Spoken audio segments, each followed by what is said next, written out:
A variante Ômicron se espalhou rapidamente pelo mundo e está fazendo o número de casos diários de Covid explodir em muitos países. No dia 10 de janeiro foram registrados 3.200.000 novos casos no planeta, o maior número desde o começo da pandemia. E no Brasil não está sendo diferente. Eu tenho certeza que se eu perguntar nos comentários, você provavelmente conhece alguém que pegou Covid nas últimas semanas.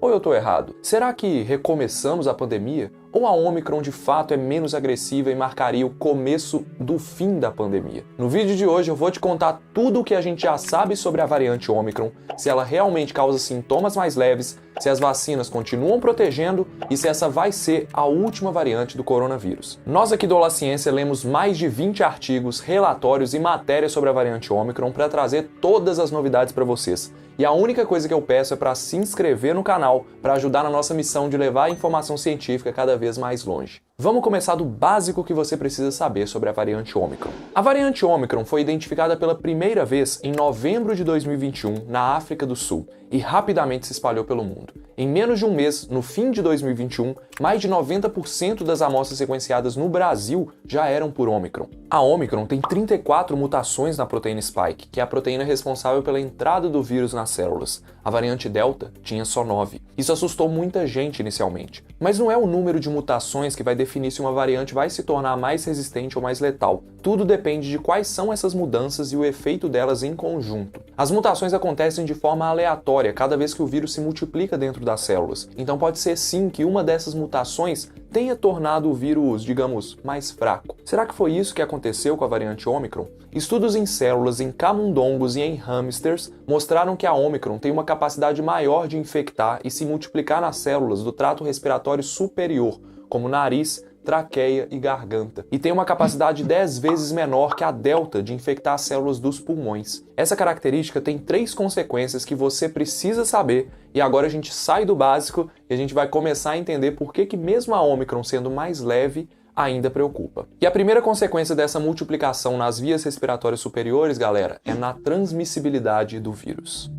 Uma vez que o vírus atinge uma carga viral maior nas vias aéreas superiores, ele pode ser liberado mais facilmente em gotículas e aerossóis durante a fala, tosse ou espirro. Na prática, isso significa que uma pessoa infectada com a Ômicron consegue transmitir o vírus para muito mais pessoas. Quer ver os números? Uma pessoa infectada com o coronavírus original lá de Wuhan transmitia para 2 a 3 pessoas em média. Com a variante Delta, esse número subiu para 6 pessoas. Agora, com a Ômicron, uma pessoa pode transmitir o vírus para 12 pessoas. É um valor parecido com o vírus do sarampo, que é o vírus mais transmissível do mundo. Mas olha só, por ter um período entre o dia da infecção e o dia da transmissão menor que o do sarampo, a Ômicron já é considerada a doença mais transmissível da história da humanidade. Você já imaginou que você ia viver uma pandemia como essa na sua vida? Essa alta transmissibilidade me deixou muito preocupado e quem acompanha as minhas lives do Plantão Covid deve ter percebido que desde que eu vi o potencial da Ômicron, eu tô meio diferente. Pensando em um contexto de festas de fim de ano em que as medidas de proteção foram muitas vezes deixadas de lado,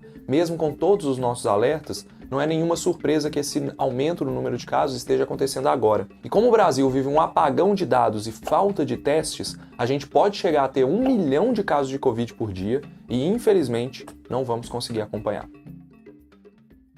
A segunda consequência de uma multiplicação maior nas vias aéreas superiores tem a ver com uma mudança nos sintomas da variante Ômicron. O principal sintoma da Covid pela Ômicron não é mais perda de olfato e paladar. Aliás, isso já não é mais comum desde a variante Delta. Ainda mais considerando que agora a gente tem muita gente vacinada, não é normal esperar os sintomas considerados clássicos da Covid. Por características da própria variante e também por causa das vacinas, nós estamos vendo principalmente dor de garganta leve, cansaço e dor de cabeça.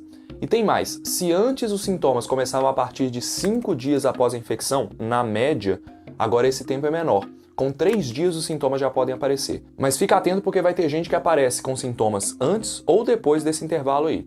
Então já compartilha esse vídeo com todo mundo que você conhece que está com sintomas gripais leves e está achando que é só um resfriado para alertar que pode sim ser Covid. Tem um fator comportamental associado aos sintomas e à transmissão que a gente não pode deixar de lado. Gerando sintomas mais leves, aumenta a chance da pessoa infectada continuar saindo de casa, afinal é só um resfriado. O perigo está justamente aí. Temos uma pessoa infectada que ajuda mais ainda na transmissão do vírus. Por isso, eu e diversos especialistas estamos batendo tanto na tecla da testagem. Tá com sintomas? É preciso testar e se isolar. Só assim é possível saber se o que uma pessoa tem é Covid ou gripe ou qualquer outra coisa. Mas Lucas, se os sintomas estão mais leves, isso significa que a Ômicron é menos agressiva, certo? Então não há motivo de preocupação. Infelizmente, não é tão simples.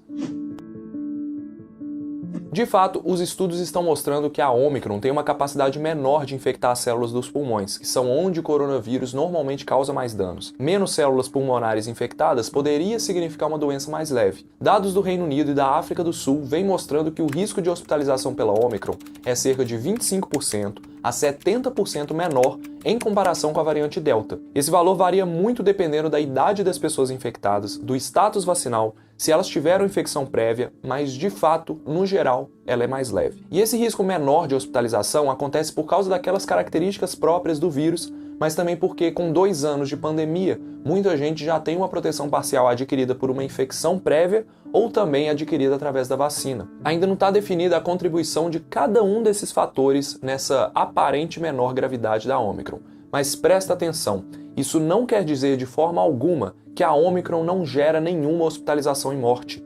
E saber que ela ainda vai gerar alguns poucos casos de pessoas internadas e óbitos é a chave para você entender por que ela é tão perigosa e por que ela foi classificada como variante de preocupação pela OMS. A principal ameaça da Ômicron é a sua taxa de transmissão, galera, sem precedentes. Imagine 2 cidades vizinhas com 100 mil habitantes cada. Uma vive uma epidemia pela variante Ômicron e a outra pela Delta. Ambas têm 30 leitos disponíveis para Covid. Considere agora que a taxa de internação de quem se infecta pela variante Delta é de 1% dos casos.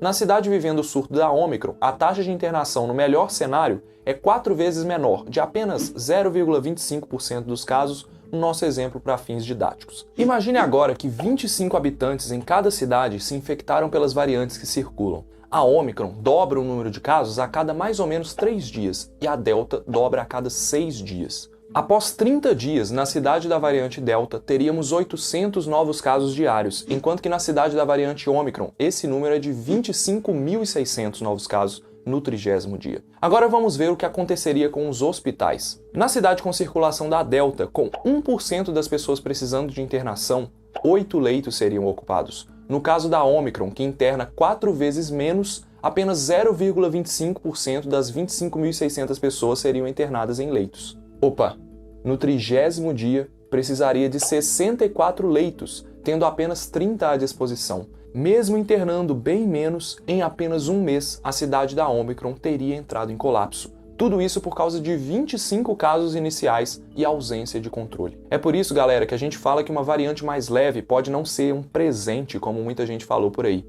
Uma variante mais transmissível é muito mais perigosa que uma variante mais letal, porque os casos da doença leve ainda podem lotar os hospitais ao longo do tempo. É interessante como que quando a gente coloca esses números em um gráfico, fica bem mais fácil de entender o problema, né? Então se você gostou de ver essa dinâmica da transmissão e achou esse conteúdo útil, deixa o like nesse vídeo. A Ômicron infecta tantas pessoas ao mesmo tempo que, mesmo que uma pequena proporção seja internada e venha a óbito, os números absolutos vão ser altos e suficientes para saturar o sistema de saúde, como a gente já está vendo em muitos países. E com o Brasil, pessoal, não deve ser diferente. É sempre assim. Tem um aumento do número de casos e cerca de 2 semanas depois nós começamos a ver um aumento nas hospitalizações. E quem está em maior risco? Aqueles com sistema imune mais fraco, como idosos e imunossuprimidos, e principalmente quem não foi vacinado, incluindo crianças. E aí a gente entra em outra parte desse vídeo: Ômicron, imunidade e vacinas.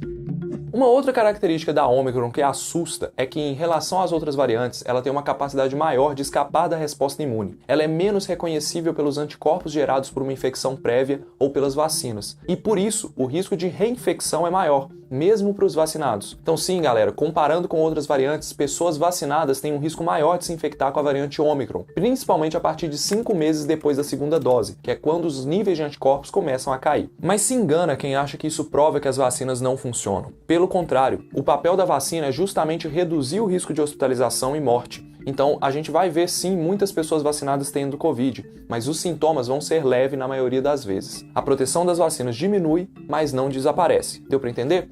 E tem como melhorar essa proteção. com a terceira dose. Independente da marca da vacina que você tomou, a terceira dose vai fazer muito mais do que simplesmente aumentar os níveis de anticorpos circulantes. Olha só, galera, quando você dá um novo desafio para o seu sistema imune, como uma terceira dose de uma vacina, independente da doença, os anticorpos produzidos tendem a ter uma afinidade maior para reconhecer aquele vírus e neutralizá-lo, garantindo uma resposta melhor. Não é só um aumento de anticorpos que acontece.